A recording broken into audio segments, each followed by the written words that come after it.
우리는 역사상 가장 중요한 시점을 지나고 있습니다. 하나님께서는 하나님의 일을 하시기 전에 사람을 준비시키셨음을 우리가 알고 있습니다. 하나님 말씀은 마지막 때에 대추수, 대부흥의 때가 있다고 분명히 예언하고 있습니다. 아멘. 하나님의 말씀이 그대로 성취될 것을 믿습니다. 예레미야 눈물은 잠자는 교회와 영혼을 깨우기 위해 노력하고 있습니다. 이 가슴 뛰는 일에 함께 하길 원하시는 분은 카카오 채널로 연락 주시기 바랍니다. 당신은 위대한 하나님의 사람입니다.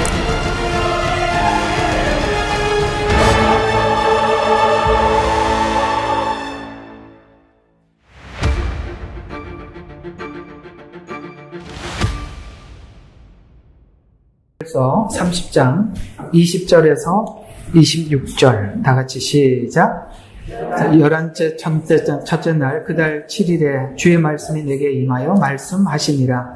인자여 내가 이집트 왕 바리오의 팔을 꺾어놓으라. 보라, 그 팔을 고쳐지도 싸매지지 않을 것이며 감은 붕대를 대어 묶어도 못할 것이며 칼을 잡을 만큼 강하게 되지 못하리라. 그러므로 하나님이 이같이 말하노라. 보라, 내가 이집트 왕 바리오를 대적하여 그들의 팔을 꺾으리니 그 한 팔과 부러진 팔이라. 또 내가 그 손에서 칼을 떨어지게 하리라. 내가 이집트를 민족들 가운데서 흩어버리고 나라들 속에 분산시키리라. 또 내가 바벨론 왕의 팔들을 힘있게 하고 내 칼을 그 손에 주리라. 그러나 내가 바리오의 팔은 꺾으리니 그가 치명상을 입은 사람의 신음소리로 바벨론 왕 앞에서 신음하리라. 그러나 내가 바벨론 왕의 팔을 힘있게 하고 바리오의 팔은 떨어뜨릴 것이라. 내가 칼을 바벨론 왕의 손에 주면 그가 이집트 땅에 그 손을 뻗치리니 그리하면 그들이 내가 주인 줄 알리라. 내가 이집트를 민족들 가운데 흩어버리고 나라들 가운데 분산시키리라.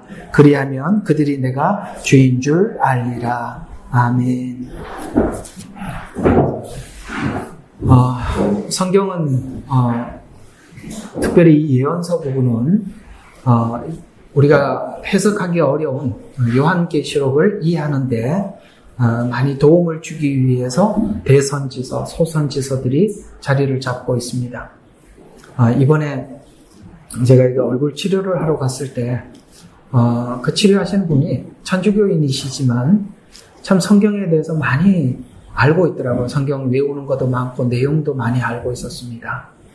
그래서 성경 이야기를 잠깐 했지만 그래도 참 성경에 대해서 많이 본, 성경에 대해서 많이 본 분이시구나 라고 이야기를 하는 내용을 무슨 이야기든지 꺼내면 척척 대답을 하는 걸 보고 성경은 많이 아는데 문제가 뭐냐면 성령님께서 도우시지 않은 성경 해석은 굉장히 인본적이기 때문에 참 이 성경이라는 것이 성령님께서 알려주지 않으면 우리가 알되 정말 이상하게 알게 돼요.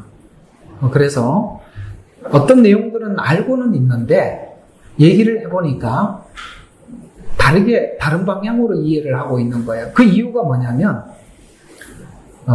세상 임금이 심판을 받았습니다. 이런 말씀이 나오잖아요. 근데 이 세상 임금이라는 말이 예언서를 모르면 다른 걸 생각합니다. 세상 임금 아시겠어요? 그런데 이 예언서에서는 세상 임금이 요한계시록에 가보면 사단이라고 이야기를 하고 있는 거예요. 그러니까 그 사람은 그걸 사단으로 보지 않고 다른 걸로 보는 거예요. 이해가 가시죠? 이런 것처럼 특별히 예언서 부분만큼은 하나님의 영의 도움이 없이는 불가능합니다. 왜냐하면 예언서를 기록할 때 사람의 생각으로 기록하지 않고 하나님의 성령께서 가르쳐 준 대로 그들이 기록을 하는데 그걸 기록하는 본인도 몰라요. 이 예언, 에스겔을 기록하면서 이 예언이 이런 예언이라는 것을 모르고 기록을 한 겁니다. 다니엘도 그렇고요. 대부분의 예언서를 기록하는 그들은 예수님의 초림을 예언하고 있는지 재림을 예언하고 있는지 모르고 본인은 그렇게 막 기록하고 있는 거예요. 이런 만큼 마지막 때 성령님이 오셔야 성령님의 도움을 받지 않고는, 왜냐하면 성경을 기록한 분이 성령님이시기 때문에 기록한 성령님이 가르쳐주지 않고 우리가 우리 실력으로 성경을 풀기 시작하면 이상하게 되는 것입니다. 그래서 제가 그분에게 2가지 권면을 하고 돌아왔어요. 첫 번째 권면은 뭐냐? 성경이 정확하게 번역된 성경을 보시라. 전주교에서 번역한 성경은 문제가 굉장히 많습니다. 그걸 보면 절대 해석이 정확하게 되지를 않아요. 2번째 권면이 예언서를 정확하게 해석하셔야 한다. 예언서는 굉장히 쉽지 않습니다. 그래서 복음에 대한 그 성경의 일반적이고 기본적인 성경을 다 해석을 하고 그걸 다 알고 들어가서 예언서를 풀어야 돼요. 그러니까 이 앞에 있는 복음에 대한 이해가 없이 예언서를 풀면 예언서가 완전히 엉망진창이 되어버리는 겁니다. 이제 여러분 화요일날 성막 하잖아요. 성막에 보면 그런 비밀들이 다 나와요. 성막에 보면 어떤 비밀이 있냐면 굉장히 놀라운 비밀이 있어요. 거기 가보면, 지성소에 들어가 보면, 성소와 지성소에 가보면 여러분 금으로 싼 기둥이 쫙 있습니다. 금으로 싼 기둥이요. 그런데 그 기둥이요, 여러분 그 막대기 하나거든요. 그러면 이 막대기가 하나하나 혼자 세워놓으면 넘어지니까 이걸 어떻게 세우느냐면은 고리를 4개를 만들어요. 그래서 그 고리에다가 가름대라고 이렇게 둥근 그 가름대를 4개를 꼽아. 그러면 이제 여러분 이렇게 탁 이렇게 맞춰 서겠죠. 근데 놀라운 게 하나 있어요. 그 기둥 사이에 보이지 않게 중간에 구멍을 하나 드릴처럼 뚫어서 가름대가 그 중간에 하나 쭉 지나갑니다. 이게 굉장한 비밀입니다. 여기 있는 4개의 가름대는, 바깥으로 돌출되는 가름대는 사복음서를 이야기하는 겁니다. 예수님의 생애입니다. 그런데 예수님의 생애는요, 보이지 않게 그게 돌출되어 있지 않아요. 그 가름대 속으로 쭉 지나갑니다.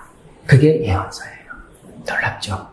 이게 바로 성경을 보는 눈입니다. 이런 것들을 성경에서 이렇게 알려주는 게 아니라 이런 상징적 기법이 엄청난 복음의 비밀을 우리에게 제시해주고 있는데 이건 보는 사람만 보는 거예요. 이해가 가시죠? 보이지 않게 쭉 지나가는 예수 그리스도의 생애, 이 가름대 하나하나는 창세기, 출애굽기, 레위기, 성경 한 권입니다. 그 한 권이 전부 다 뭐하고 일치되어 있냐면 오실 예수를 구약에 예언했으니까 오신 예수님은 사복음서잖아요. 그 오신 예수님이 사복음서예요. 그러나 그 오신 예수님은 창세기부터 처음부터 보이지 않게 창세기부터 계시록까지 쫙 그 성경을 관통하고 있는 것입니다. 그 예수님의 이야기입니다. 복음이에요. 그 복음의 중심에 복음이 있고 그 안에 보이지 않는 예언서가 쫙 완전히 보이지 않게 지나가고 있기 때문에 이걸 못 보는 사람들은 못 보는 거예요. 참 신기해요. 어쨌든 성막할 때 더 해봅시다. 기가 막히는 이야기들이 준비되어 있어요. 그래서 이런 것처럼 그분이 굉장히 책을 보는 실력이 있더라고요. 책을 보는 실력이 아무리 있어도 하나님이 열어주지 않으면 엉뚱한 방향으로 갈 수밖에 없는 거예요. 자, 그런 거. 그래서 오늘 여기 이집트의 종말에 대해서 주님은 오늘 예언을 하고 있잖아요. 그런데 이집트의 종말은 우리가 알다시피 옛날에 이집트가 종말. 그 이집트의 종말은 아시다시피 모세가 출애굽할 때 이집트가 완전히 무너졌잖아요. 그렇죠? 그 군대가 힘을 잃었습니다. 그런데 지금 바벨론 이 시대에도 여전히 그 힘은 쓰고 있었어요. 강성했었어요. 근데 이 문제는 이집트가 지금 나일강을 중심으로 그들이 풍요로웠고 강대국이 되어 있었는데 강대국이 되어서 칼을 빼고 있어요. 오늘 여기 보면 하나님께서 그러니까 이집트 땅에 있는 이 땅에 대해서 이런 예언을 하잖아요. 팔을 못 쓰게 하겠다 이런 말을 하잖아요. 오늘 금방 많이 읽었죠. 자, 한번 보세요. 21절을 보니까 파리오 왕은 팔을 꺾었다. 그 다음에 고쳐지도록 싸매지지 않을 것이며 이거 회복이 불가능하다는 얘기고요. 붕대를 대어 묶지도 못할 것이다. 칼을 잡을 만큼 강하게 돼요. 칼을 못 쓰게 하려고 하면은 팔을 못 쓰면 칼을 못 쓰죠. 근데 이 칼을 누구에게 쥐어주겠다? 바벨론에게 쥐어줘서 다시는 너희들이 이 힘을 쓰지 못하도록 내가 만들어 버릴 것이다 라고 말씀하신 이 애굽의 멸망은 마지막 음녀의 멸망, 바벨론의 멸망을 예언하고 있는 것입니다. 아셨어요? 그래서 자, 우리 히브리서에 이런 말씀이 있죠. 예수 그리스도는 어제나 오늘이나 영원토록 뭐라고요? 그 뒤에 말이 나오죠. 동일하시니라. 이게 무슨 말이에요? 과거에 있었던 사건이 지금 우리의 현재 삶에도 일어나고 있어요. 그리고 이 예언은 미래에 성취될, 미래에도 똑같이. 그래서 우리는 시간이라는 것이 다르게 과거, 현재, 미래지만 그래서 우리는 현재만 살아가고 있죠.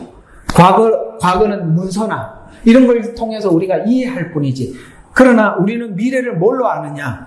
과거에 예언하셨던 그 예언이 실제 우리의 삶에 일어나고 있으며 하나님은 그 예언을 하나의 이미지화시켜서 미래에 일어날 일들을 그대로 비춰주고 있다는 거예요.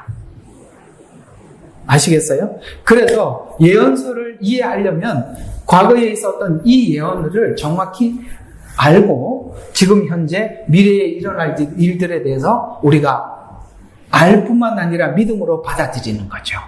애굽이 멸망하듯이, 바벨론이 멸망하듯이, 로마가 멸망하듯이 마지막 사단의 나라 바벨론 제국은 멸망할 것이다 라고 요한계시록에 압축해서 우리에게 전달하고 있는데 애굽이 멸망하듯 바벨론이 멸망하듯 하나님께서 예언한 이 땅이 주 예수 그리스도 안에서 최후에 멸망할 것을 믿습니까? 그 믿음은 과거, 현재, 미래 그것이 동일한 하나님의 역사 속에서 이루어진다는 것을 믿는 믿음을 가진 자만이 미래의 예언을 우리는 불신하지 않고 받아들이는 거예요. 어제 저녁에 토요 성경 공부 제가 음성 파일 올려놨던 거 몇 번 들어보세요. 굉장히 중요한 이야기입니다. 들어본 사람 손 좀 들어. 오케이. 잘 듣고 계신. 우리 여기 있는 분들은 잘 안 듣는 줄 알았어요. 꼭 들으셔야 돼요. 다음 주에 한 번 더 있거든요. 왜 사람들이 지금 성경 해석이 4가지 관점에서 성경이 해석이 되는지. 그래서 사람들마다 신앙이 다른 거예요. 해석이 달라서. 말씀을 어떻게 보느냐에 따라서 그게 신앙인 거예요. 그래서 오늘은 이집트 예언을 통해서 본 종말 이 부분을 함께 여러분과 은혜 받아 보도록 하겠습니다. 자, 종말에 있을 이집트의 예언들. 이집트는 세상을 상징하는 상징성으로 예언하고 있어요. 세상. 그래서 애굽의 멸망도 동일하게 예언되어 있듯이 보이고 의지하고 믿는 세상도 결국은 멸망으로 예언되어 있다는 것에서 애굽의 멸망과 마지막 세상의 멸망은 동일한 의미를 가지고 있다. 여러분, 세상 나라는 끝장이 나고 하나님 나라가 영원하다는 걸 믿습니까? 하나님께서 우리에게 묻는 질문이 그거예요. 하나님의 말씀이 정확하게 이루어진 줄 믿느냐? 그리고 하나님 나라가 영원하다는 것을 믿느냐? 라는 질문이에요. 여러분, 우리가 영혼을 위해서, 그래서 성경은 우리의 인생을 이렇게 표현하고 있어요. 우리는 나그네라, 행인이다. 여러분, 연극을 하면 참, 우리 고등부, 제가 지도교사 할 때, 집사 때, 매년 1년에 한 번씩 문학의 밤이라고 해서 우리 고등학생들 불러가지고 3개월을 저녁마다 훈련을 시켜요. 연극 훈련 시키고, 목 훈련 시키고. 근데, 그때 제가 어떤 한 역을 맡았는데 행인을 맡았어요. 행인, 얼마나, 지나가는 행인. 얼마나 편해요. 이렇게 지나가는 거예요. 앞에 주인공들은 계속하지만 행인은 지나가면 끝이잖아요. 그런 단순한, 왜? 나는 바쁘니까. 연습할 시간이 없어요. 그래서 행인 역을 맡았는데 우리는 이 세상이 나그네예요. 행인이에요. 여러분, 우리 잠시 지나갈 뿐이에요. 지나가서 어디론가 들어가고 있단 말이에요. 세상 사람들은 지나가고 끝이라고 생각하지만 우리는 지나가서 어디 들어가는 곳이 있다는 거예요. 나그네는 본향이 따로 있는 거예요. 맞잖아요. 그러니까 내가 지금 이렇게 쑥 지나가고 있는데 어떤 사람은 50년을 지나가고 있고 누구는 60년 지나가고 있는 거예요. 맞지요? 우리 그렇게 지나가고 있을 뿐이에요. 이 영혼을 모르면 지금 현재 삶이 나그네라고 이해하지 못하는 거예요. 이게 전부라고 생각하고 여기 목숨을 거는 것이고 우리는 나그네고 영원한 집에 있다는 것을 믿기에 그걸 준비하고 살아가는 것이고 무엇을 믿느냐에 따라서 이 땅에 집착할 수도 있고 영원한 하나님 나라에 우리의 모든 것을 걸 수도 있는 것입니다. 그렇죠? 그래 오늘 애굽이라는 나라가 여러분 구약에 등장하고 있는 이 강대국들은요 지금 미국을 뺨을 치는 겁니다. 그 당시 강대국은요 누가 뒤집을 수가 없어요. 지금 우리가 이해하고 있는 미국, 영국 이런 거하고 게임이 안 되는 거예요. 이게 과연 누가 멸망할 거라고 생각했겠습니까? 그러나 하나님은 오늘 말씀하시잖아요. 네 팔을 쓰지 못하게 할 거고 네가 다시는 칼을 잡지 못하게 할. 그러면 이 얘기는 어디에 무슨 이야기입니까? 지금 애굽은 세상을 통치하는 방법으로 힘으로 무력으로 통치했다는 거 아니겠어요? 칼로. 그래서 그 팔을 못 쓰게 하겠다는 거예요. 하나님이 그렇게 예언하시면 하나님의 말씀하신 것은 성취된 거예요. 여기서 같이 아멘 하셔야 돼요. 하나님이 말씀하신 것은 성취된 거라고요. 될지 안 될지 팔짱 끄고 기다릴 거 하나도 없어요. 그냥 되는 겁니다. 그래서 애굽의 멸망은 과거에 있었지만 종말론적 예언으로 예언을 하고 있어요. 그래서 오늘 2절과 3절에 보면 주의 날이 가까웠다 라고 하면서 여러분 이 7년이라는 시간을 그쪽으로 가고 있어요. 놀랍죠? 애굽의 예언이 어디로 가고 있어요? 종말로 가고 있어요. 그래서 지금 이걸 가지고 하나님은 계시록을 설명하고 있는 거예요. 근데 여기서 구름 낀 날, 그날 화가 있도다. 구름 낀 날. 여러분 구름이 끼었다라는 이 정도는 그냥 뭐 구름이 낄 수도 있지. 근데 구약에서는 이 구름 낀 날을 마지막 7년을 상징할 때 구름 낀 날을 계속 동원했다는 걸 아셔야 돼요. 참 단순하게 지나갈 이야기 같아 보이지만 이 이야기는 7년을 지칭하고 있다는 것을 아셔야 합니다. 그래서 이 주의 날, 구름 낀 날은 요엘서 2장 2절에 보면 7년 혹은 마지막 심판의 날 이런 날을 이야기할 때 사용했던 언어입니다. 그래서 이스라엘은 바벨론을 통해 심판하실 때 애굽을 의지하면 피난처가 될 것이다라고 이스라엘은 생각했다고 지금까지 여러분들에게 계속 말씀을 드렸죠. 애굽의 멸망을 예언함으로써 이스라엘이 의지하려 했던 대상, 그들이 도대체 너희들에게 그들이 형편이 어떤지를 지금 하나님이 말해주려고 하는 거예요. 여러분, 우리가 의지하려고 하는 그 대상은 아마 우리가 의지할 만하다라고 생각하려 했기 때문에 의지하려고 하겠지만 그 형편을 하나님께서 다 발가벗김으로 인해서 네가 의지하려고 했던 애굽이 이 모양이다라고 우리에게 보여주고 있는 것입니다. 여러분, 애굽은 칼로 다스렸어요. 그래서 팔을 꺾어버린다고 했죠. 그러면 만약에 이스라엘이 애굽에게 도움을 청해서 바벨론을 물리쳤다 합시다. 예를 들어서 있을 수 없는 일이지만 그러면 애굽은 다시 이스라엘을 어떻게 했습니까? 무력으로 또 통치하겠죠. 그게 그런 거예요. 남한테 도움을 받고 나면 그 도움의 빚이 있는 거예요. 맞지요? 도움의 빚이 있는 거예요. 그런 것처럼 사람에게 도움을 받으면 늘 그게 빚으로 남지만 하나님이 우리를 도와주면 그게 은혜가 되는 것이고 우리가 하나님 더 가까이 가는 것이에요.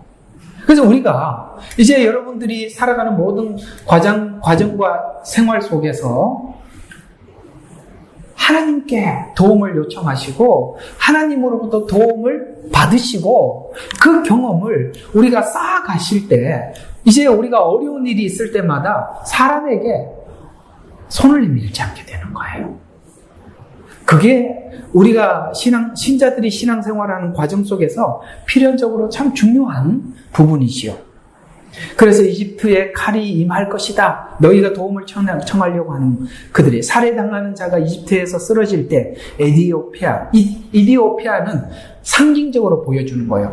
마치 이스라엘이 지금까지 애굽을 의지했듯이 에디오피아도 애굽을 의지했잖아요. 그러니까 애굽이 무너지니까 에디오피아도 어떻게 되겠어요? 함께 무너지죠. 그런 것처럼 너희들이 또 만약에 애굽에게 도움을 청했더라면 에디오피아가 이렇게 무너지는 것처럼 무너지게 될 것이다. 하나님을 의지하는 자만이 견고하지, 사람이 의지하면 사람이 무너지면 함께 무너지는 거예요. 그래서 우리가 살면서 사람은 사랑하되 의지하거나 믿지는 마세요. 왜? 사람을 믿기 시작하면 그 믿는 믿음 때문에 우리는 또 한 번 상처를 받는 거예요. 믿지 마세요. 사람은 믿을 대상이 아니라 사랑하고 불쌍히 여기는 주님의 마음으로 섬겨야 할 대상에 불과한 것이지, 그 이상 사람을 나는 믿었어 이렇게 하면은 반드시 깨지는 겁니다. 에디오피아가 무너지는 것처럼 말이죠. 여러분, 지금도 에디오피아는 애굽보다 더하지요. 유튜브에 보니까 요즘 그 여행을 다니면서 유튜브를 찍는 분이 있는데, 그분이 에디오피아 들어갔다가 아주 경상도 말로 시겁하고 나왔더만. 도망간다고. 이렇게 빈민국이 있나? 여러분, 애굽이 저렇게 거지가 됐는데 에디오피아는 얼마나 거지가 됐겠어요? 사람을 의지하면 그래요. 함께 망하는 거예요. 함께 실망하는 겁니다. 더 이상 회복 불능하는 겁니다. 아시겠죠? 꼭 그렇게 해주시길 바라요.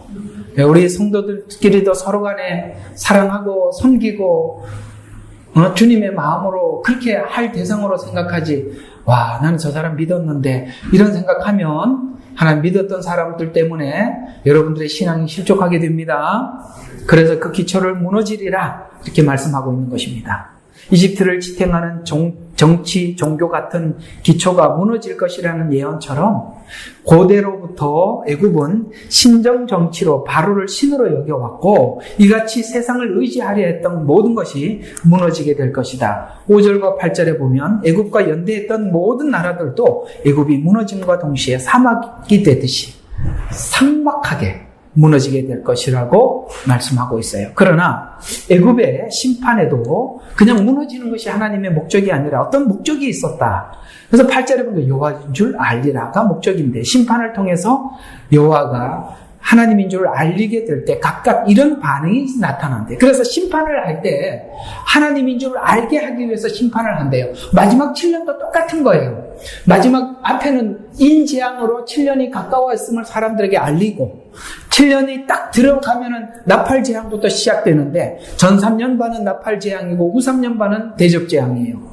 이것이 지금 애굽을 심판하듯이 마지막에 하나님의 온 세상을 나팔과 대접으로 심판할 때, 여러분, 오늘 애굽이 심판을 받듯이 심판을 받을 때 하나님은 하나님인 줄을 알게 하는데, 하나님이 심판한다는 것을 알 때 두 가지 반응이 나타난다는 거예요. 한쪽은 하나님을 끊임없이 욕하고 모독하고 저주하고 하나님을 손가락질한단 말이에요. 근데 한쪽은 어떠냐면은 하나님인 줄 알고 돌아온대요. 자, 그 이야기가 오늘 애굽이 심판을 받을 때 이렇게 반응이 나타났던 것처럼 마지막 때도 이렇게 반응이 나타난다고 말씀하고 있는데, 여섯째 나팔의 종말에 있을 이 전쟁, 바로 여섯째 전쟁은 천사를 유브라데 땅에 풀어놓았어요. 이게 중간기, 전 3년 반, 후 3년 반 사이에 후 3년 반이 들어가기 전에 유브라데 전쟁이 예언되어 있거든요. 거기에 보면 이런 말씀이 9장에 나옵니다. 한번 봅시다. 9장 18절과 21절에 보니까 불, 연기, 유황으로 3분의 1이 죽더라. 이 재앙으로 죽지 않는 사람들은, 여기 3분의 1은 지구상 3분의 1이 아닙니다. 그래서 엉터리로 푼다는 거예요. 유브라데 전쟁에 참여한 사람 중, 이런 이야기입니다. 왜 유브라데라고 정했겠습니까? 굳이 왜 이야기를 했겠습니까? 국지전이라는 거예요. 이게 다 제가 요한계시록 할 때 다 설명한 거예요. 자, 그래서 이 유브라데 전쟁 이후에 대접재앙이 있는데, 보세요. 하나님이 애굽을 심판할 때 여호와인 줄 아는데 하나님이 심판하는 줄 다 알아요. 그런데 어떤 사람들은 심판을 할 때 자기 손으로 행한 행실을 여전히 회개하지 않고 도리어 누구를 의지하느냐면 마귀들과 보이지 않고 듣지도 걷지도 못하는 금, 은, 동, 나무, 돌, 우상들에게 경배하기를 그치지 아니하며. 왜 우상에게 경배할까요? 지금 답답하니까 어떤 자기가 지금까지 믿어왔던 신에게 도움을 요청하는 거예요. 여기 있는 이런 것들, 예를 들어서 우리는 그 기독교의 외에는 무슬림이라고 하면 알라에게 의존하겠죠. 그 당시 이게 우상들의 명칭들인 것처럼 오늘도 우상들은 다른 형태로 나타나 있으니까 거기에 막 빌 거예요. 이해가 가시죠? 그 금은동이라는 이 말. 그래서 지금 바꿔서 이해를 하시면 돼요. 그래서 경배하기를 그치지 아니하고 이건 의지하는 행위. 그래서 또 살인과 마술과 음행과 도둑질을 회개하지 않더라. 결국은 이런 것을 의지해서 하는 게 뭐냐면 하나님은 심판을 주시는 이유는 뭐죠? 회개하라고. 근데 이들은 이렇게 다른 신에게 의지함으로써 하나님이 목적한 회개를 하질 않아요. 문제는 주님이 이 땅에 오셔서 우리에게 외친 첫 마디가 뭐예요? 회개하라, 천국이 가까웠다는 거예요. 여러분, 천국은 왜 하나님 앞에 심판받습니까? 회개하지 않아서 그러는 거예요. 회개가 목적이었단 말이에요. 근데 회개하지 않아요. 이런 것처럼 다른 잡신을 믿고 있었기 때문에 하나님의 심판 앞에서도 그것에 의존하게. 그래서 우상이 뭐냐 이거예요. 우상은 뭐냐? 내 마음에 갈망하는, 내 마음이 갈망하는 욕심이 우상이에요. 맞죠? 그러면 우상을 섬긴다라는 말은 무슨 말일까요? 내 마음의 욕심을 이루어주는 능력을 구한다는 거죠. 그러면 내가 내 마음의 소원은 따로 있고 하나님이 원하는 소원이 아닌 내 마음의 소원이 있고 하나님의 능력만 구한다면 하나님은 우리에게 하나님이 아니라 우상인 것입니다. 우상의 개념을 정리하셨어요? 예, 우상은 내 욕심이 우상이에요. 그 욕심을 이루어질 하나님을 구하는 것은 하나님은 우상이에요. 그래서 하나님을 이스라엘 백성들은 섬기지만 너희는 우상 숭배했다고 하는 거예요. 알아들으시겠죠? 예. 그래서 여전히 하나님도 이런 하나님으로 이해를 하고 있으면 지금 마지막 때 하나님 앞에 진심으로 구하는 게 아니라 하나님을 막 기도하는 것도 그 기도 속에 모독함이 있다는 거예요. 우리가 다른 신에게 하는 것이 아니라 하나님께도 이렇게 한다 이 말이에요. 내가 어제도 말씀을 드렸지만은 에덴 동산에서 하나님 선악과를 먹지 마라, 먹는 날에는 죽으리라고 했잖아요. 이 말을 마지막에 요한계시록 22장 마지막 끝에 세 번째 절에 다시 묻는다고요. 뭐라고 물어요? 이 말씀을 더하거나 뺀 자, 생명책에서 빼고 더한 자 재앙을 더할 것이다. 무슨 말이에요? 너 성경을 깨끗하게 클리어하게 믿었냐? 여기서 네 마음대로 편집한 거 아니냐? 묻잖아요. 마지막에. 편집을 했기 때문에 엉뚱한 걸 보고 있는 거예요. 왜 사람들이 자꾸 성경을 편집할까요? 이유는 간단해요. 편하게 믿으려고 하는 거예요. 십자가를 거부하는 마음이 편집하게 만드는 거예요. 십자가 지고 나를 따라오라 그러면 묻지 말고 따라갈 결정을 하고 생각을 해야죠. 왜 그걸 자꾸 편집을 합니까? 그러니 성경이 안 보이죠. 오늘 여기 마지막 때도 동일하게 이렇게 하나님의 말씀을 편집한 사람들은 회개로 가는 것이 아니라 하나님을 모독하는 쪽으로 갈 것입니다. 하나님의 목적은 회개인데 그걸 못하죠. 그래서 넷째 대접도, 네 번째 후 3년간에 일어나는 이런 대접 재앙에는 점점 이것이 강해져서 계시록 16장 9절에 보면 넷째 천사가 자기 호리병을 땅에 쏟으니 해에게 불러 사람들을 태우는 권세를 가진 하나님을 또 뭐라고 얘기해요? 모독하더라. 그들은 회개치 아니하고 그분께 재앙을 첫 번째 대접, 두 번째 대접, 세 번째, 네 번째 대접 계속 쏟아도 소용없어. 계속 더할 뿐이에요. 또 다섯 번째 대접을 또 쏟았는데 여러분 얼마나 고통스러운지 16장 10절에 보니까 짐승의 자리에 쏟으니 그 고통으로 혀를 깨물고, 고통과 헌대, 요거 뭐지? 표를 받아서 나온 거잖아요. 그죠? 그 다음에 고통과 헌대로 인하여 하늘에 계신 하나님을 모독하되 자기들의 행위는 회개하지 않더라. 이게 계속 반복되고 있다는 거예요. 모독은 하지만 회개는 안 해요. 여러분, 천국은 죄를 지어서 가는 게 아니에요. 죄 지었기 때문에 가는 게 아니라 회개하지 않아서 가는 거예요. 인간은 누구나 다 죄를 지을 수밖에 없어요. 죄인이라고요. 문제는 죄를 인정하지 않는 거예요. 회개는 죄를 인정하는 사람만이 할 수 있는 거예요. 일곱째 대접 때 똑같아요. 16장 21절 한 달란트가 되는 큰 우박을 하늘로부터 사람들 위에 떨어졌는데 사람들이 그 우박의 재앙 때문에 하나님을 모독하니 이는 그 재앙. 여러분, 재앙을 그래서 우리가 이런 생각을 해요. 누가 예수 믿으라고 가서 아무리 얘기라도 안 믿어. 꿈쩍도 하질 않아. 그러면 우리가 어떤 생각을 하냐면, 하나님 정말 저기 숨 못 쉴 만큼 꼭 밟았다가 살려주세요. 겨우 말할 좀 하나님 잠깐 숨쉬게 하고 밟았다 안 왔다 이렇게 해서 예수 믿게 해주세요. 믿을 것 같아요. 오늘 여기 보세요. 진짜 딱 그렇게 하고 있잖아요. 그죠? 넷째, 다섯째, 여섯째가 이 재앙이 너무너무 강력해. 그런데 좀 더 심하게 하나님께서 심판을 하시면 믿지 않겠나라고 생각했는데 할 때마다 뭐 했어요? 똑같은 단어가 반복되죠. 모독하더라. 이렇게 말씀하고 있어요. 한번 우리 생각해봐요. 여러분이 여기 와서 이렇게 예수 믿고 은혜 받고 이 자리에 앉아있는 게 신기하지 않아요?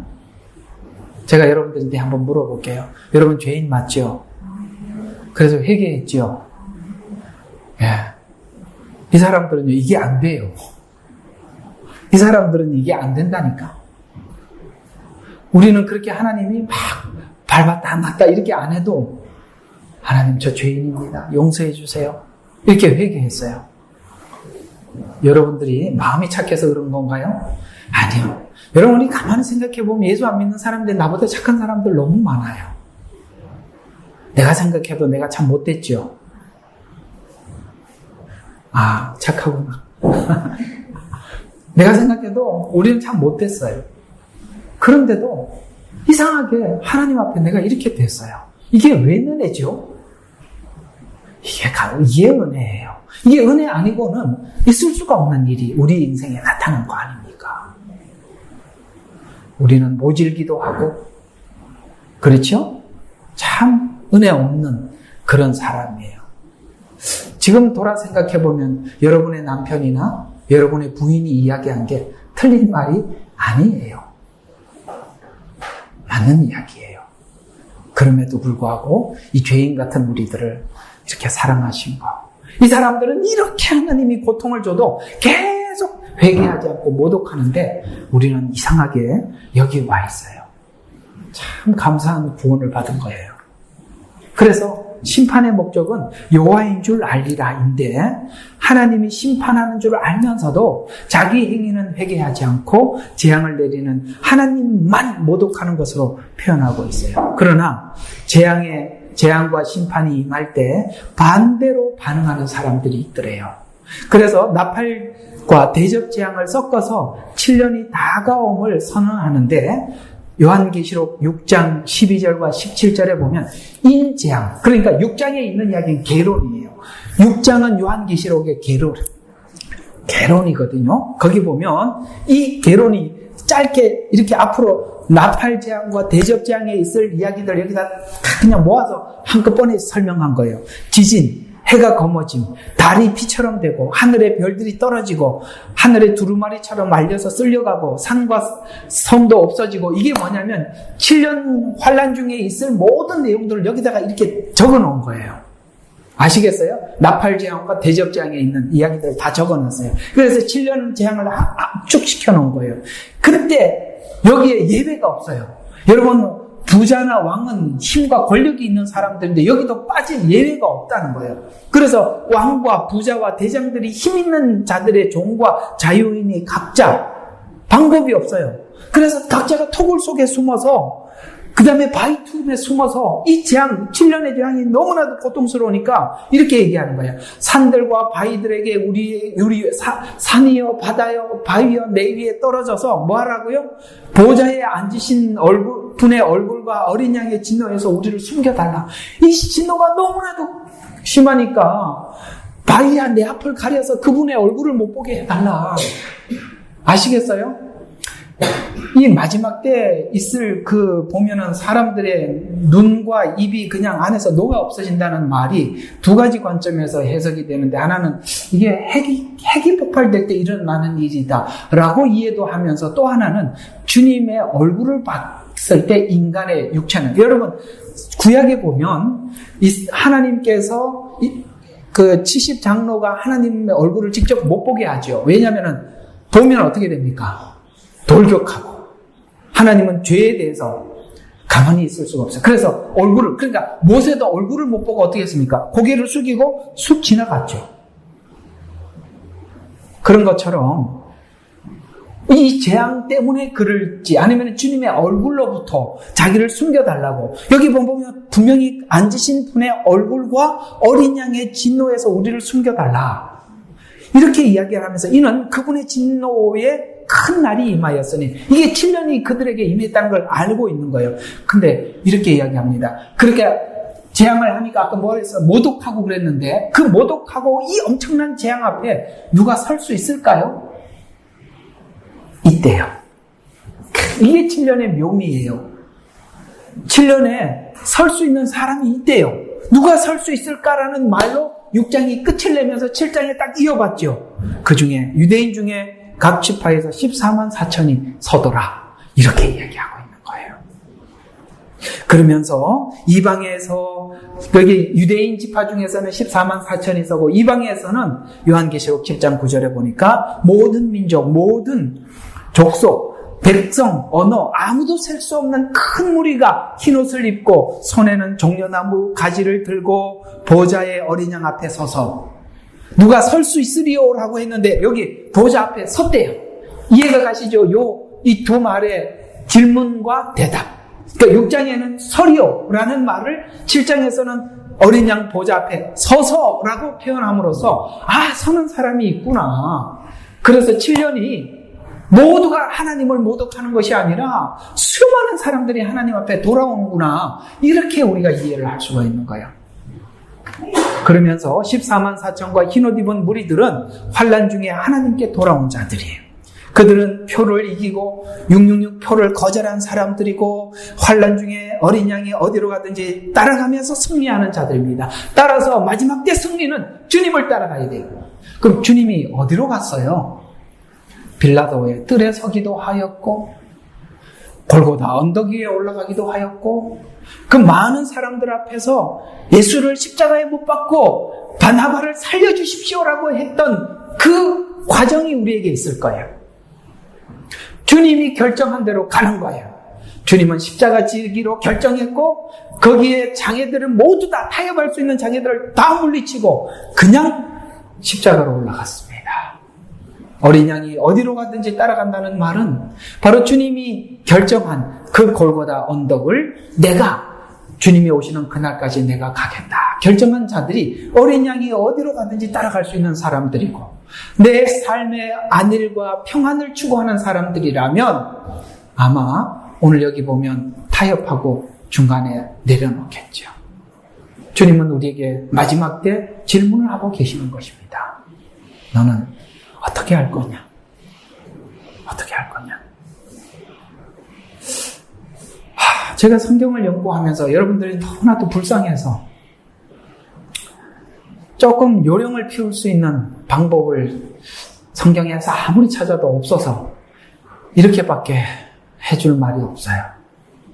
십자가 지지 말고 약간 빗사이드 옆에 길이 좀 있는데 이쪽 길로 가보죠.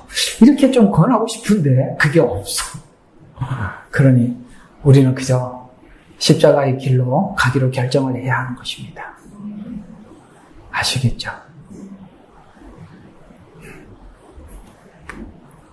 자, 그래서 심판의 목적은 여호와인 줄 알리라이지만 여호와를 어떤 하나님으로 보는가에 따라 다릅니다. 그래서 어떤 사람은 이 환난을 통해서 끊임없이 하나님을 모독하고, 아까 보니까 14만 4천과 흰옷 입은 수많은 무리들은 회개하여 주님을 따르는 두 부류가 다르더라. 하나님께서 심판하시는 방식을 우리는 알아둘 필요가 있습니다. 두로 애굽 바벨론의 심판 방식이 우리로 하여금 하나님 이렇게 심판하시는구나라는 것을 우리는 놀랍게 하거든요. 10절에 보면 내가 바벨론 왕 느부갓네살 손을 통해서 이집트의 무리를 끊으리라 합니다. 느부갓네살 왕에게 명령한 분은 내가라고 말씀하셔서 이게 우연히 일어난 힘이 아니라 하나님이 일으킨 힘이구나라고 알게 되죠. 이것은 뭘 의미하느냐? 여러분, 바벨론은 그러면 착한 사람들인가요? 선인인가요? 그들도 악인들이에요. 그렇죠. 애국도 악인이고 바벨론도 악인이에요. 이게 하나님이 심판하시는 방식이래요. 이게 무슨 뜻이냐면 악의 세력들은 필요에 따라서 연대합니다. 마지막 때 이스라엘을 공격하기 위해서 모두가 연대해서 예루살렘을 공격하러 올 겁니다. 그러나 세계사를 보면 그들은 적대국이었어요. 이해가 가시죠? 그래서 이게 뭐예요? 성경에 보면 예수님을 십자가에 못 박을 때 바리새인들과 서기관들은 너무나도 사이가 안 좋은 관계였지만 예수님을 십자가에 못 박는 이 사건 앞에서는 하나가 되어버렸어요. 이런 것처럼 악의 세력들은 필요에 따라서 연대하지만 필요에 따라서는 적대적 관계가 되는데 이걸 하나님이 허락하신 거래요. 아시겠어요?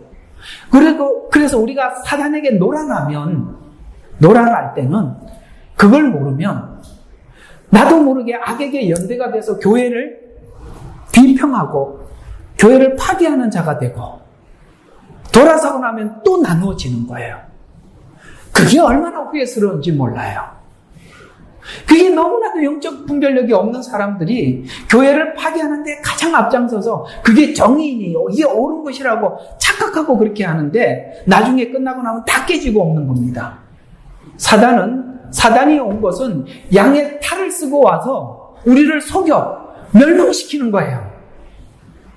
속지 말라는 거예요. 안 속는 사람은요, 정확하게 볼 줄 아는 사람만이 그걸 분별하는 것이지 웬만한 대충 봐서 이해할 수 있는 게 아닙니다. 탈이 더 진짜 같아 보인다고요. 지나가다 보면은 조화가 있는데 진짜 꽂힌 거 가서 냄새가 맡아보잖아요. 그렇죠.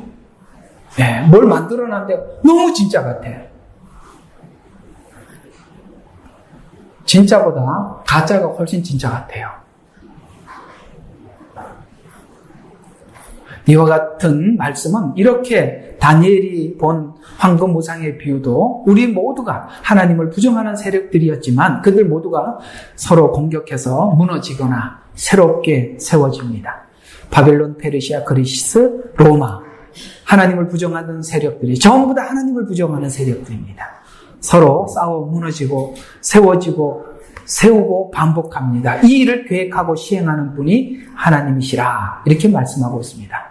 이런 것처럼 이 마지막 때 7년 기간 속에서도 짐승과 음녀가 연합해서 하나님의 백성들 이스라엘을 공격하고 교회를 공격하게 될 것입니다. 그러나 열왕 열불 이야기가 그런 거구나. 왜 열불이 세워지고 열왕이 세워지는지 우리가 이해가 되는 거죠. 그러나 놀랍게도 이 모든 것을 주관하고 있었던 음녀는 하나님에 의해서 멸망하는 것이 아니라 짐승에 의해서 멸망하고 그 짐승은 예수 그리스도께서 재림하는 것으로 완전히 멸망하는 것입니다. 요한계시록 17장 16절과 17절에 보니까 내가 그 짐승들에게 본 열불은 그 창녀를 증오하며 그녀를 배망시키고 벌거벗기고 그녀의 살을 먹고 그녀의 불로 태우리라. 이는 하나님께서 자신들의 뜻을 이루시려고 그들의 마음을 일치시켜 아시겠어요? 하나님이 그걸 하고 있다는 거죠. 그들의 왕국을 그 짐승에게 주도록 하여서 그 짐승에게 줘서 이렇게 해서 결국 짐승을 멸망시킴으로 모든 걸 멸망시키게. 이것이 바로 하나님께서 말씀이 이루어질 때까지 하나님은. 그래서 성경에 잠언서에 보면 악한 자도 악한 날에는 하나님이 필요해서 쓰신다는 거예요. 악한 자들을 악한 날에 쓰기 위해서 그 악하게 만들어 놓은 거라 이 말이에요. 또 종말에는 12절에 보니까 나일강이 말리고 그 땅에 악인의 손이 팔리리라. 내가 타국인 손을 통해서 그 땅과 그 안에 있는 것이 삭막하게 할 것이다 라고 말씀하셔서 나일강이 말라 식량이 부족하게 될 것이고, 이 예언을 통해서 나일강이 마르는 것을 보면 예굽을 통해 종말 시간이 다가옴을 이해할 수 있어요. 아까 저번 주에 말씀드렸죠. 나일강이 말랐다고요. 현재 나일강의 수위가 낮아져 모든 사람들이 비상사태를 선포할 정도로 낮아져 있다고 말씀하고 있어요. 애굽의 심판의 결과는 이렇게 될 것입니다. 16절에 보니까 몸이 뒤틀어지면서 심히 괴로워한다 이런 표현을 썼어요. 이것은 노는 찢겨진다는 말은 바위 위에서 사람을 던져서 몸이 바위에, 이게 뭡니까? 마치 누구처럼? 가룟 유다가 죽은 것처럼. 그 표현을, 사실 그 표현인데 성경은 이 표현을 쓴 거예요. 그게 원어로 추적해 보니까 이렇게 바위 언덕에서 사람을 바위 아래로 던져서 이렇게 상상을 해보세요. 그런 죽음과 같이 애굽이 멸망할 것이다 라고 이런 표현을 쓴 것으로 봐서 애굽이 완전히 멸망할 것을 예언을 하고 있습니다. 거기 보면 이제 17절에 이런 말씀에서 야윈과 비세벳, 요거는 애굽에 있는 도시 이름들이에요. 라는 도시 이름은 우상으로, 그래서 이 애굽이 얼마나 우상 숭배했는 나라인지를 야윈과 비세벳이라는 이 도시 이름을 보면서 이해할 수가 있는데요. 이 유명한 도시는 공허, 우상, 사악함 이런 뜻을 가지고 있어요. 애굽 태양신 라를 섬기는 신전이 있었는데 그 도시 청년들이 쓰러지거나 사로잡혀 갈 것이다. 여러분, 하마스라는 말이 혹시 무슨 말인지 아세요? 파괴자라는 뜻이에요. 그들이 그런 말을 쓴다는 그 자체가 그들의 정체성을 설명하듯이 애굽에 있는 이 도시 이름들이 애굽이 어떤 도시인지를 설명해 주고 있는 거예요. 저는 여기 호주 와서 참 이런 게 처치 스트리트. 와, 처치 스트리트는 한국에 없어요. 여기는 처치 스트리트이 있고요. 존 스트리트이 있고. 놀랍지 않아요? 성경의 이름을 따서 스트리트 이름을 쓰는 걸 보고 역시 뭐가 다르구나. 그런 생각이 들어요. 지금은 많이 쇠퇴되었지만 그러나 그 정신 자체는 살아있기를 기도합니다. 애굽이 이렇게 심판을 받는 이유는 유다를 향해 지은 멍해 때문이에요. 이게 모든가 내 백성, 하나님은 누구에게 관심이 있냐면 내 자식들. 그게 관심이 있는 거예요. 그래서 18절에 보니까 애굽을 따라 나온 신이 이스라엘 백성이 떨어내지 못하고 계속 섬기게 되어 하나님의 노를 바라게. 그래서 이걸 이스라엘 백성들에게 그 우상을 숭배하는 정신을 이스라엘에게 묻어 주었다는 거예요. 그게 지금까지 지속되고 있는 것에 대해서 하나님이 끊어버리겠다는 거예요. 그래서 애굽을 멸망시키고 가나안 땅에 내 백성이 또 들어가는데 거기도 우상 숭배를 하고 있어요. 그래서 우상 숭배했던 어른들을 죽이고 아이들까지 씨를 말리라는 거예요. 하나님이 그토록 우상 숭배를 기뻐하지 않고 원치 않는 거예요. 그렇게 기뻐하지 않는 겁니다. 이와 같이 세상을 심판하는 이유는 세상은 성도를 유혹하고 하나님을 전심으로 섬기지 못하게 한 이유 때문입니다. 출애굽 이후에도 애굽을 섬겼던 경험으로 금송아지를 만들게 하고 어려운 일이 생길 때마다 애굽을 의지하게 했던 의지의 대상을 완전히 박멸하겠다는 거예요. 그래서 하나님은 세상 나라를 완전히 멸하고 새 하늘과 새 땅을 창조하는 겁니다. 더 이상 보지도 못하게. 그래서 20절과 26절에 보니까 하나님께서 바벨론 왕에게 애굽을 정복하라 하시고 이 예언은 예루살렘 성이 함락되기 석 달 전에 완전히 정복하게 돼서 21절에 보면 이것은 지금 예언인데 그러니까 훗날 이것이 예언돼. 그래서 성경은 그런 거예요. 예루살렘 성이 함락되기 전에 함락됐다라고 에스겔에게 가르쳐줘요. 왜 그렇게 미리 가르쳐 줄까요? 에스겔은 하나님이 말씀하시면 말씀하신 대로 되는 줄 이미 믿고 있기 때문에. 아시겠어요? 그래서 미리 말하는 거예요. 미리 말하였지만은 미리 받은 말씀을 선포하는 거예요. 왜요? 아직도 예루살렘 성은 안 무너졌어요. 왜 선포합니까? 하나님이 그렇게 하실 것이라고. 저도 여러분들의 계시록을 선포하지요. 왜요? 그렇게 될 거니까. 네? 마음 놓고 선포하는 거예요. 21절인가 팔을 꺾어 고치거나 싸매지 못하게 할 것이다. 더 이상 무력으로 다른 나라를 정복하지 못하게 만들 것이다. 애굽을 이렇게 함으로써 더 이상 애굽을 의지하지 못하게 하려는 것입니다. 하나님은 하나님의 백성들이 의지할 만한 근거가 조금이라도 남아있다면 그 근거를 완전히 없애고 하나님만 의지하도록 하겠다는 말씀입니다. 결국 바벨론에 의해 완전히 패망하게 되고 두 번 다시 애굽의 힘을 가지고 행사하지 못하도록 할 것이라고 말씀하고 있습니다. 그래서 하나님의 목적은 오직 예수님만, 아시겠어요? 예수님도가 아니에요. 많은 것 중에 하나가 아니라 오직 예수님만. 그래서 만과 도를 잘 써야 돼요. 아시겠어요? 예수님만 남을 수 있도록 세상의 모든 것은 사라지고 오직 하나님만 섬기는 성도가 되도록 우리 모든 주변을, 그래서 돈을 의지하면 하나님 대략 돈에 씨를 말리고, 친구를 의지하면 친구와 관계가 틀어지게 만들고, 아시겠어요? 자꾸 하나님이 그렇게 해서 거기 의지하지 말고 나 좀 봐라, 나를 좀 바라봐라, 하나님 그렇게 하시는 거예요. 우리는 눈에 보이는 게 빠르니까 거기다가 전화하고 그러는데, 전화하기 전에 기도부터 좀 하라고. 뭔 일이 생기면 왜 사람인데 전화부터 하냐 이거예요. 기도하고 하나님께 기도해보면 하나님 뭐 어떻게 하라고 얘기를 하는 게 있다는 말이에요. 들어보지도 않고. 그래서 항상 실수하는 거예요. 따라해보세요. 기도부터 하자. 아시겠어요? 자, 우리 결론입니다. 이집트는 우리에게 익숙한 방식이죠. 맞죠? 너무 익숙해. 급하면 이쪽에 전화하면 되고, 이렇게 하면 이렇게 하면 되고, 아무 생각 없이도 할 수 있는 방식들이에요. 이게 익숙한 방식들입니다. 이집트가 남아있는 한 우리는 선악과의 유혹을 받듯이 계속 유혹을 받게 될 것입니다. 천국에는 오직 어린 양의 보좌만 있을 뿐입니다. 심판의 목적은 우리를 유혹하려 했던 지난날 바벨론, 애굽, 두로, 주변 사람들, 이제 선악과는 모두 다, 이제는 더 이상 바라볼 이 모든 것을 다 멸망시켜서 떠나가게 하고, 하나님은 하나님만 우리에게 남게. 그래서 사랑의 대상은 30, 30, 30 이렇게 나눌 수 있는 게 아니잖아요. 맞죠? 두 사람이 결혼을 합니다. 함께 살기로 약속을 했습니다. 그래서 나는 당신에게 50%를 주고 나머지 50%는 어디 대상을 찾아볼게. 이렇게 하면은 여러분 결혼식 식장에서 뛰쳐나가야죠. 완전히 사랑하겠습니까? 라고 서로 신랑과 신부에게 저는 50%는 마음을 줄 생각이 있습니다. 그럼 이제 사회자가 다시 묻죠. 그 나머지 50은 어떻게 하시려고요? 아직은 못 찾았어요. 만약에 생기면 고려해볼 참입니다. 그러면 옆에 있는 사람이 뭐 듣고 감사합니다 이럴 거예요? 뭐 이런 게 있어 하라고 쫓아나갈 거 아닙니까? 사랑은 그런 거예요. 나눌 수 없는 거예요. 그래서 하나님은 다 얻기를 원하는 거예요.